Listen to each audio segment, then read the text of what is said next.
আজ আবারও একটি বড় ম্যাচ গুয়াহাটিতে। আজ সিএসকে সামনে আর রাজস্থান রয়্যালস কিন্তু এবার সেজে গুজে একেবারে রেডি। আমার কোথাও মনে হচ্ছে এবার মুম্বাই ইন্ডিয়ান্স, রাজস্থান রয়্যালস এরা হচ্ছে টপ টিম। যত খেলা গড়াবে তত ক্লিয়ার হবে। দেখুন, গত দুটো ম্যাচের প্রেডিকশন একদম 100% লেগে গেছে। আজকেও করব, কতটা দেখা যাক, খেলার পরে দেখা যাবে। তো আজকে গুয়াহাটিতে চেন্নাইয়ের জন্য সব থেকে খারাপ সংবাদ, ধোনি খেলতে পাচ্ছেন না, তারপর ব্রেভিসও চোটে। আসলে এই আইপিএলটা কি চোটের কারণে বিখ্যাত হয়ে থাকবে? কেকেআর তো চোটে চোটে জর্জরিত, আবার চেন্নাই কিন্তু সেই চোটের একটা কবলে পড়ে গেছে। ধোনি এপ্রিলের শেষ সপ্তাহে ছাড়া খেলতে পারবে না হয়তো। তার আগে পর্যন্ত চেন্নাইয়ের জন্য কিন্তু একটা বড় বাজে সংবাদ, কারণ ঋতুরাজ গাইকোয়াড় ভালো ক্যাপ্টেন্সি করবেন, কিন্তু মাঠে ধোনি থাকলে যে অক্সিজেনটা তিনি পান সেটা কি পাবেন? ধোনি তো একটা ফ্যাক্ট। দেখুন, যত বুড়োরা তারাই কিন্তু এই আইপিএলটা মাতাচ্ছেন।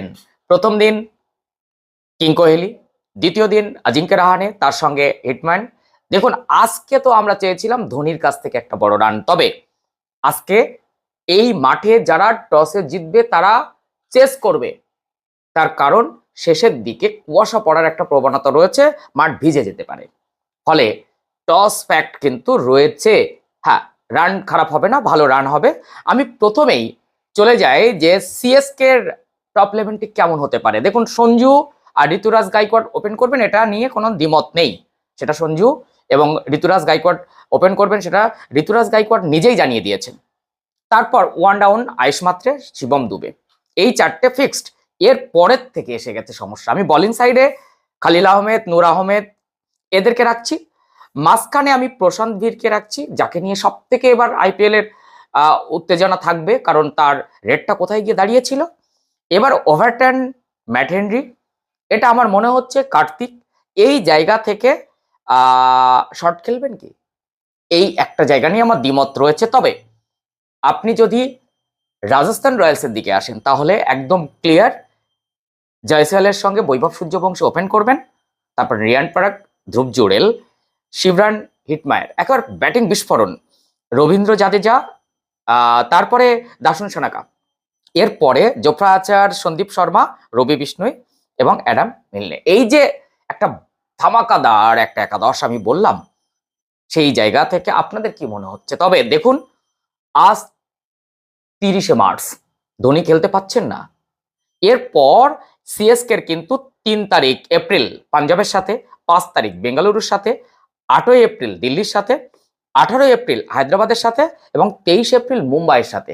সেই 23 এপ্রিল মুম্বাইয়ের সাথে হয়তো তিনি মাঠে নামবেন, এরকমই একটা আভাস কিন্তু পাওয়া যাচ্ছে।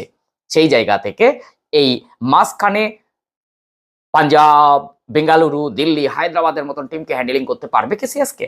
ধন্যবাদে আজকে তার একটা কিন্তু বড় অগ্নি পরীক্ষা রয়েছে ঋতুরাজ গাইকোয়াড়ের। আপনাদের কি মনে হচ্ছে আজকে কত শতাংশ কার দিকে ঝুলে আছে? টস একটা ফ্যাক্ট, এটা আমি মানছি। তবে রাজস্থান রয়্যালসে আজকে আমি 55 থেকে 60% দিয়ে দিচ্ছি। যদি একবার বৈভব সূর্যবংশী বা জয়সওয়াল কিংবা হিটমায়ার এদের বা রিয়ান পরাগ এদের যদি ব্যাটিং বিস্ফোরণ একবার দেখা যায় তাহলে কিন্তু একেবারে তছনছ করে দেবে। তবে আমার কোথাও মনে হচ্ছে আজকে গত দুটো ম্যাচের মতন এরকম একপেশে ম্যাচ হবে না। আজকে একটু কোথাও না কোথাও লড়াইটা হবে। সেই অর্থে আমি 55 আর 45 রাখতে চাইছি। গত দুটো ম্যাচে 60 আর 40 করেছিলাম, বেঙ্গালুরুর পক্ষে 60 করেছিলাম, আবার মুম্বাইয়ের পক্ষেও 60 করেছিলাম। আজকে রাজস্থানের পক্ষে 60 আর করছি না, পুরোপুরি 55 করছি। আর সিএসকে যেহেতু হলুদ জার্সিটার একটা ওয়েটই বেশি, ধোনির দল তো, তো ওই জায়গা থেকে আমরা সেখানে 45% রাখছি। আপনার অভিমত কি নিশ্চয়ই জানাবেন। আর চ্যানেলে নতুন হলে অবশ্যই চ্যানেলটি সাবস্ক্রাইব করে পাশে থাকা বেল আইকনটি প্রেস করবেন। এরকম তথ্য সমৃদ্ধ ভিডিও পেতে ভীষণ সুবিধা হবে। ফেসবুক থেকে দেখলে অবশ্যই একটু ফলো দিয়ে রাখবেন।